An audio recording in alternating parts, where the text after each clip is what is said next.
Steve Johnson is the president of Vips Industries in Salem, Oregon. Steve oversees several hotel and restaurant properties. Vips Industries operates hotels, restaurants, and event venues for meetings, weddings, and other events, including the Salem Convention Center, which is an incredible public-private partnership that Steve worked tirelessly to accomplish. Steve is literally our gracious host for today's conference here at the Salem Convention Center. Steve and his wife Connie reside in Silverton, Oregon. John Miller grew up in the small Oregon town of Scio. He has been married to his wife Lori for 42 years. John has 2 sons, 1 granddaughter, and a second grandchild due in August. He has a love for and has played many sports during his life. His current sport is aging well. His friends ask him if he's still running, and he replies, "I'm still running on all original parts." John ran a 20-mile trail run last weekend. John has a business degree from Pacific Lutheran University.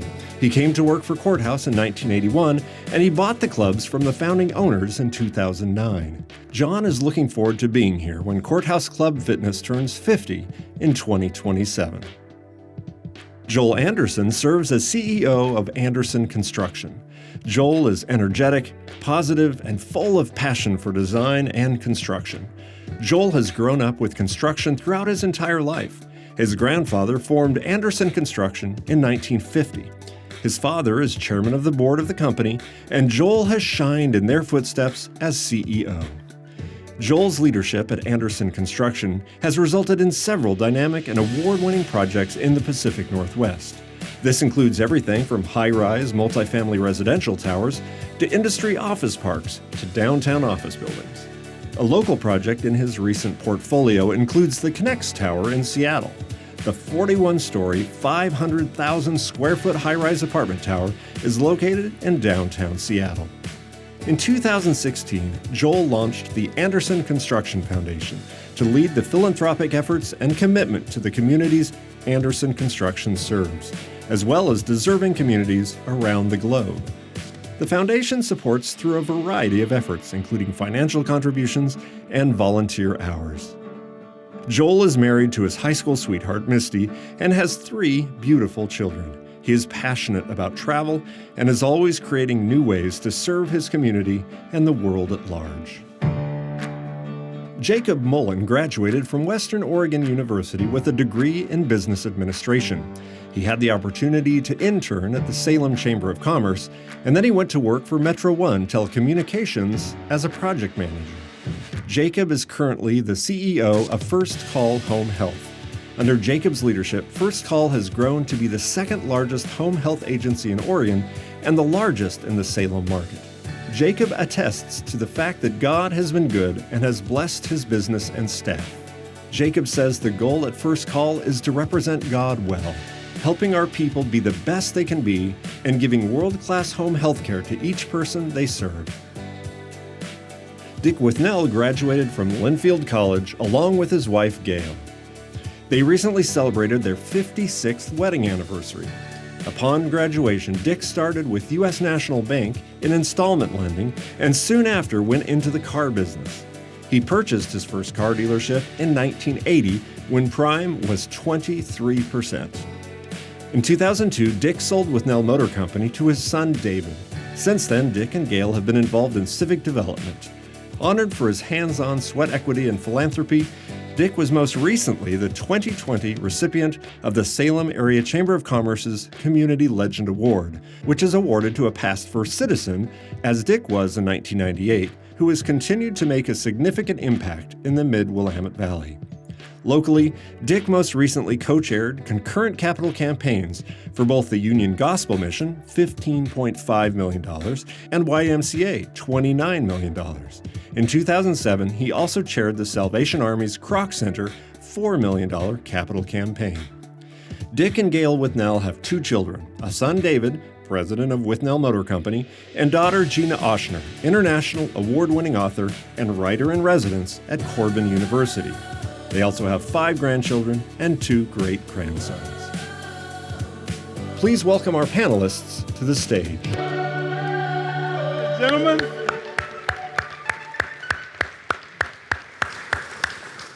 Before we get to our second group of panelists, I would like to take a moment to again thank the PNW Band for their outstanding musical performances. Thank you, guys. Thank you, thank you, thank you.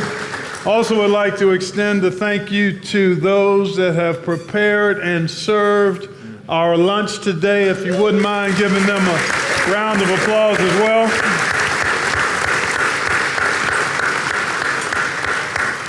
And I would like to extend a special thank you again to our sponsors. You saw their names, and we did thank them earlier, but a round of applause for our sponsors who brought this event to fruition on so many levels and in so many ways. And our first group of panelists and our three prior speakers would like to give them a round of applause as well. Mark Hankey, Anthony Munoz, and Robert Lewis. And now we get a chance to have a discussion here for about 25 minutes or so with these distinguished panelists. I'm going to go off script just a bit, and I would be interested to hear, what is your greatest challenge? You've all had levels of tremendous success, but currently, what might you find or state as your greatest challenge? And we'll just go right down the line. I'll start with you, Jacob. Okay, well, greatest challenge. Yeah. Kind of currently, it seems like in business, one of the greatest challenges I've had is I want to represent God. I want to represent Him well in what I'm doing. And sometimes there's this divide between business and personal and play. I mean, there's like, we segment out life. And so it's not okay to say, hey, I want to give God thanks. I want to thank Jesus Christ. In a business meeting, to hear the word Jesus Christ is pretty rare these days. And so I want to do that, and the challenge for me is really getting rid of the fear, because if you're sharing God with fear, and you're trying to give Him credit, and that's good. You have a good. My heart is to give Him credit. I want to give Him glory. I want to represent Him, but when I do it in fear, it doesn't come off like it should, and so I'm not representing God in the way that I truly want to. So for me, it's really been just like, okay, Lord, it's all You anyway. You know, this isn't about me. This isn't about what I have to say. And letting that fear go, and then really truly representing God, because I've shared God a lot. I've shared my faith with the company in business meetings quite a bit. I've done it good sometimes, and sometimes it's come off like I'm sweating, literally. I'm just like drenched in sweat because I'm fearful, you know. And sometimes I just feel comfortable. And I just feel like, man, the Lord's really working. He has a clearer path to get through from my voice out to the people. So it's just that maybe the fear of man, fear of what people think, and really the heart to really. I do have the heart to represent God, and those two things are kind of opposing each other. And so you got to let go of the fear, and really learn when you should speak and when you should be quiet, and when the Lord leads you. And so that's been a real challenge in my business, because it's such people don't expect to hear that in a business setting, so it's already kind of like, wow, he said something about God, you know, so. Wow, I appreciate you sharing that. And because you did share it, I'd like us to think about how we might encourage him in that space, because to me, as I think about that, I'm a broadcaster and have been very public facing, and that's a challenge for all of us at some level, to be who God calls and creates us to be as His image bearers, and to get comfortable with that wherever we are at all times, and to have the discernment and wisdom. Not all of it has to be so overt.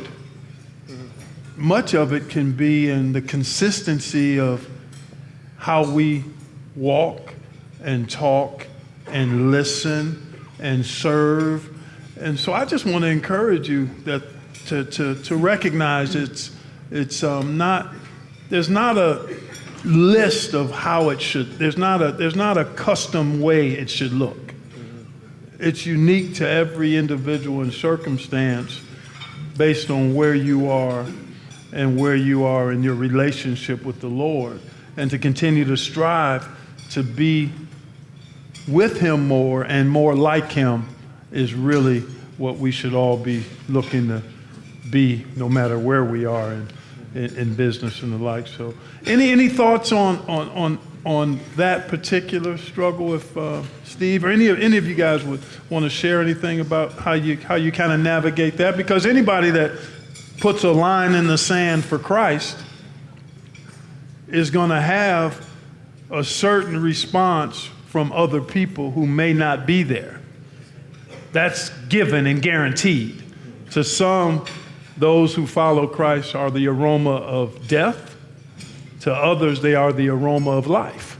And when we make that profession of faith and decide that our line is going to be drawn based on who we believe Christ is, who God says we are, and we're going to try to walk that out, then that clearly is going to create some resistance and discomfort. And so I'd be interested to just kind of hear how, you look like you're ready to pounce in there, Richard. Yeah, go ahead.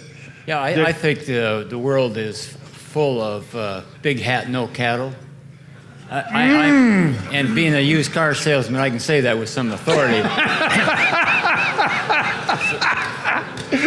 But seriously, I think of the authenticity of Jesus Christ. There's so much phoniness out there, and that there is only one who did everything he said he would do, and the tomb's empty. And I mean, I know it sounds, it's not real spiritual depthness, and what we had the pastors today speak and all of that stuff. But I'm talking about, I think I'm so hungry. I mean, you were a pretty good basketball player, but you weren't perfect. That's right. And there's only one that is perfect. That's right. I mean, Anthony is a pretty good football player. I mean, marginal, but a pretty good one. Right, right.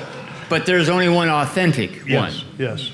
Amen. And so I really think that that's really important. To be able to spread the good news with authenticity, because we know that we will fall short of that. And that's good. Yeah, so, authenticity is real, and great. Any other comments on what Jacob shared in terms of that struggle and that wrestling match that happens sometimes in the marketplace? Yeah, I would say that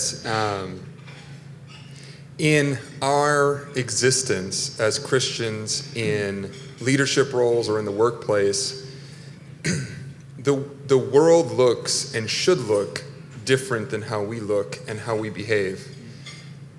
We should be an example by our existence, how we exist, the humility and our willingness to look to serve at the expense of ourselves for the benefit of the others. That resonates with people because it is contrarian to what the world's expectation of leadership is. The world is expecting, I am the boss, follow me. But Christ said, let me wash your feet. And I think that testament, that if we walk first in that path to serve at the expense of ourselves, we don't actually have to say very many words. In fact, I don't think we have to say any words, but oftentimes people come to me and say, there's something different. Are you a Christian? One time on my voicemail, it says, hi, you've reached Joel Anderson. I'm sorry, you can't, I couldn't connect with you right now. May your day be blessed. And it used to say, may the Lord bless your day. And my voicemail got erased, and I must have forgot to add that one back in. And this guy called once, and I missed the call, and I was listening to the voicemail, and he said, hey, this is so-and-so, can you call me back? So I called him back, and we had our whole conversation about work, and then he ended with, hey, do you have one more second? I said, sure. He goes, your voicemail ends with, may the Lord bless your day. He goes, what do you mean by that? Is it like Lord Vader? And I was like, no. He goes, good. I was hoping that wasn't the case. And he said, in construction, I've never heard somebody say that before. Wow. And so I think that there are some ways the power of our testimony doesn't have to be verbal. I think our actions will outspeak any number of words that we could ever say related to that. Good point. Yeah. Go ahead, Steve. That for me really hits home in something I think about every day, and segueing from there to there, talking about I'm thinking of Solomon and wisdom in running our business. So Solomon's prayer, when he was asked what he wanted, was wisdom in ruling the people of Israel. It wasn't wisdom just to be a brainiac. It was wisdom in ruling people. And so when we're business people, we're in leadership positions, ruling or leading people within our business and our company. First of all, we should ask God for that wisdom. Yes. Amen. And I try to employ the practice of every morning on my way to the office, just praying that prayer to God for patience and wisdom in running my business that day. Yes. And if and when God will grant that wish and give me that wisdom and discernment in going about my tasks, hopefully without even having to try to overtly bring my faith out, it will be seen, as you were just saying, in the way I go about that. Yes, amen. So I think maybe the answer there is that prayer to God for wisdom and discernment, and He will give it to you, and that in and of itself will answer those questions about what you could or should be doing. No, that's good. Really good. John, you well, the last 2 years have been pretty interesting for all of us with COVID and all, but with the industry that I'm in and the mandate to close, the second mandate made things pretty interesting, and had to walk through some challenging times with a lot of prayer. And I tell you, probably the wisest decisions that we made was the times we didn't speak and we just remained silent and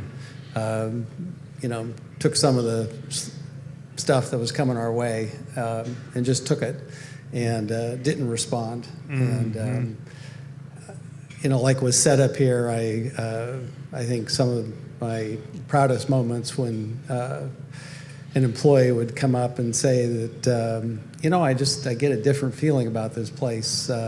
Is this a Christian company? And, I think we have an awful lot of people of faith that work there, but, it's not like we interview people based on that. I think just treating people well and treating people fair and sincerely caring about customers.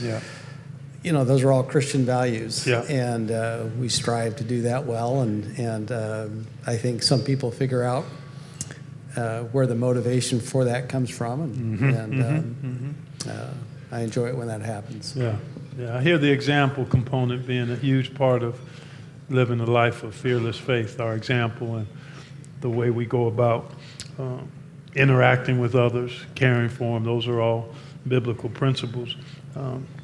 Why is it important for men to stay connected to one another and to have mentors? I'm going to make the assumption that all of us and many of us here do have mentors in some form or fashion, and not only have mentors, but I trust that we're mentoring others because it's a reciprocal 360-degree type of deal. But why is that important to you personally? And I'll start at this end with Dick. Why is that important? Well, it's interesting because most of my mentors are dead, but you've outlived them? I outlived them, yes. All right. But they still left their mark on you, I would think. Of course. Or their influence, sure. Of course. And I can learn a lot from anybody, of course. Mentors are important to get a sounding board off of your own walk. And you need to have someone that's truthful. And I think, matter of fact, I carry this around with me. And it falls into that category of mentorship, but friendship. Friendship isn't about who you've known the longest. It's about who walked into your life, said, "I'm here for you," and proved it. And so, to me, that's a mentor.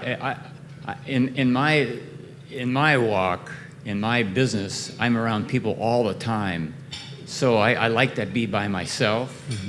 So for me to associate with on a one-to-one basis has to be the ones where I may not see in 6 months, or I may see daily, but yet it's profound and there's no distance. Yeah. Whereas it's not the consumer, like most of these men here have in businesses that meet people all the time, and you need that space too. So there's that tension. But in mentorship, though, I've had people who absolutely said that and gave me wisdom in that this is what I've done, this is what I would recommend you to do, and bouncing that out, and then always the common denominator has been Scripture. Joe? I think when I consider the impact that other men have had on my life, it is the golden rule of do unto others as you would have done unto you. And so you start to accumulate knowledge and learnings and experiences as you develop and grow. And you realize that the value of those far outweighs anything intrinsic that you can materially gain from those same experiences.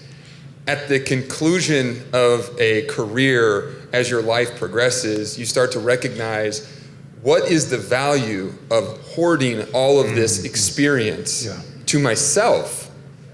I should, this belongs to everyone. This should be open source. And how can I go about it? Today, in here, there are two young men sitting in the back of the room that are starting a business, and I have the privilege of supporting them, and I don't know that I'd go quite as far as to say to mentor them, but to me, it is the joy of my heart to see them being able to succeed. When we think of Christmas or birthdays, the greatest part of that is when you have kids, or in the rare occasion that you can find something for somebody to give them that they really actually want, right? And I mean, how many times do you open and go, wow, another tie. This is really great, And nobody even wears ties anymore. And, but except for Bill. Bill still wears ties. But when, that experience of being able to give something is like the inside joke is it's actually the most selfish thing we can do, because the receipt to us, the statement is better to give than to receive, is the truest thing. And it is endlessly deep ability to be fulfilled by doing for others. And so the act of mentoring, and mentoring especially younger men as they're starting to develop into their professional careers, into their family lives, and to show as an example, to be able to talk through with them, to just be able to answer the phone and they're working through something and you kind of laugh to yourself and go, yeah, I remember doing that too. That experience, when they hang up, they go, man, I had a call the other day with somebody and he was like, I'm getting ready to launch into the same career you're in. Do you mind if I ask you? I've got a series of questions. And so we spent time together on the phone. He sent me this email, and it was like, I can't tell you how much I appreciate it. I've already been working with my partner since that. And I thought to myself, he feels great about the information he has as he launches on this. But he will never understand the value that I feel in being able to impart the little bit that I know to him, and the hopes that he can be better than I ever was at doing this. Yeah, no, that's good. That's good. A couple thoughts come to mind. Go ahead. Go right ahead. Number one is, I don't know why I grew up wired this way, but as I got into a business career, I was pretty aggressive going out and seeking out advice, and I wasn't afraid to bother people and even annoy people. Asking for their, and the right people asking for their input that would know something about, what I was trying to make a decision around. And the other thought that comes to mind, I first learned this in involvement with Young Life, is the principle of earning the right to be heard. And, so I don't really work on trying to be a mentor to folks, but I do work on trying to earn the right to be heard. Yeah. So if folks that are in my universe want to seek me out for advice, they feel like that I'm somebody that they can trust. Yeah, great. Yeah. Steve, the importance of mentors? Well, I'm going to be a little bit out of the box here. That's fine. That's unfortunately. perfectly fine. Yeah. I think it. Yeah. I haven't had a real history of that in either direction, and I think as I get older, and as I have some, that means other people are younger, and as I have occasion to interact with them, and I'm thinking specifically of my adult children and my adult son-in-laws. I see more and more opportunity to do that, and I make myself available. Yeah, good. So I think that I am your illustration of somebody who is a work in progress and needs to make themselves more available to be that mentor. So I'll take the encouragement from this conversation. There you I go. guess, and There be you go. better- That's good. Be better tomorrow. Yes, there you go. About that. Yeah, no, that's great. Jacob, any thoughts in that regard? Yeah, well, my kind of like John. I remember when I started First Call, I got the opportunity to work with my dad. He started the company in 2002, and I started 4 or 5 years after that. Worked with him for a number of years, but he always valued bringing consulting in, getting a second opinion, getting an opinion outside of the company, and I did too, because I really saw the value of it. And not everybody does all the time. You bring somebody out, from the outside, and they usually say, well, they don't know how our business runs here in Salem because we do things differently here. But you usually learn quite a bit. But mentoring, and also on a side note, talking about fathers, God is the father to the fatherless. He's our mentor.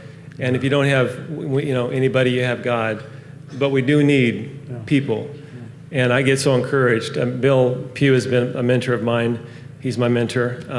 Man, I've just been so encouraged by him. And like you try to live up to the guys that are training you. You're like, wow, I want to do things like you. Yeah. I want to get up and we had a funny. Bill's a great guy, and I've learned a lot from him. But speaking of living out your life as a Christian, we're on an interview, interviewing this person, and we ask a couple, what's your North Star in life is one of the questions. How do you integrate your faith with work and personal, it's just some faith type questions. You don't really say a lot, but enough. And then at the end of the interview, Bill goes, Jake, why don't you close us in prayer? And I'm like, okay, absolutely. In an interview, Yeah, right. But it was totally appropriate. Yeah. And totally him. Totally him. So totally I don't know if anybody's ever done that. Yeah. Close an interview with prayer. Yeah. Probably not. Right. But it was right on. So it's kind of like knowing when God wants you to do that kind of thing. Yeah, stepping into that. Yeah. But anyway, I really value Bill, and I value mentors. Yeah. That's really a and I would just offer. Mentorship isn't always a formal, acknowledged relationship. Sometimes it's simply being available to somebody who desires what you have in terms of knowledge and experience. It doesn't have to be, clearly it can be intentional and formal if you have a specific interest or request or desire, but in many cases, much like our walks, they are evolving. There are certain universal, foundational things that are elementary and significant to our walk, but how it plays out, there's room for that to be crafted and different. And I find that men oftentimes, because we're wired the way we are, that we like to have a plan and specific results and targets and things that we can mark off as achieved, that sometimes we don't recognize the ebb and flow and rhythm of how Jesus quite went about his. He was never hurried and always relaxed and uber busy. Uber busy, but never in a hurry and relaxed. So our journeys, as I think about mentorship and living out our faith in the various places and spaces that God puts us, it's really about being with him, allowing him to transform us through his spirit and word, and then learning how to do what he would do if he was us. And so there's a lot of ways that can play out, but it starts with a desire to, one, surrender first to God's authority and lordship through Christ, and then allowing that word and spirit and person of Jesus to transform us day by day. And I don't know who said it. I think Robert Lewis said it. That journey is not linear. You know, that thing is going here, 2 steps up, left, right, down, then maybe 4 steps up, then maybe another inch or 2 up, then side. I mean, that's just, and so when we embrace that, then I just don't want you to discount what you're doing and the influence you have when you're staying connected to who Christ is and seeking to walk that out where he has you. And that's part of the reason we gather, so we can be encouraged in that space. Go ahead, Jacob. You were No, ready. I just was going to mention one thing, because our kids, you know, if you're going to mentor somebody, your kids are probably a good That's a great place to good start. candidate. Like, Yeah. that's who God gave you to mentor. Yeah. And sometimes we don't think about our kids. Sure. As you know, we mentor other people maybe, but our kids are kind of like, well, they'll figure it out. Yeah, that's a great point, man. Good call out. Yeah, good call out. Well, they only gave us a 30-minute shot clock, gentlemen. And Bill is looking at me sideways, and I'm up against it. But appreciate you guys so much being here and sharing your heart and giving us a chance to learn from one another. So thank you all. Appreciate it. Thank you very much.